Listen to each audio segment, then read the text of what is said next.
Senin Pantarez роднойың. Қайраттың досы бар ғой, Қайраттың досы. Қанша? Біздің туысқан ғой сол. Өтірік айтпашы. Еркекше алдын үйге келіп шай ішті, сүт ішеді ол. Сен білмейтін шығарсың. Білмейміз ғой. Төреғали бар ғой, братан. Иә, туысқаның ба?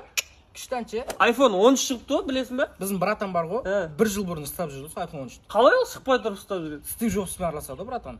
1 жыл бұрын беріп қойған ғой, ешкімге көрсетпе, неғылма берме деп бізге көрсетіп тастайды, брат. Оригинал Спартиктің қанша қалды деп ойлайсың? Пума ғой енді бір 30-35 мың теңге тұрады шығар. 1,5 теңге аласың ғой, братан. Кепканы қанша алды деп ойлайсың? Енді ол 10 мың тұрады енді. Жоқ ғой, братан. 300 теңге аласың. Ема, қайдан алып жатсың бәрін апарсаң ғой? Короче, 6 базар деген приложение бар. Ішіне кірсең, короче, одежда, детский, мужской, аксессуарлар, киімдер бәрі бар ғой. СНГ бойынша жұмыс істейтін приложение ғой. App Store'дан, Play Market'тен бәрінен тартып аласың. 10% скидка. Мен сен Pantarez ба деп үшін натур айтып жүргенсің. Машинаның қанша қалды деп ойлайсың? Білем ғой бағасын 9 миллион тұрады. 650 мың.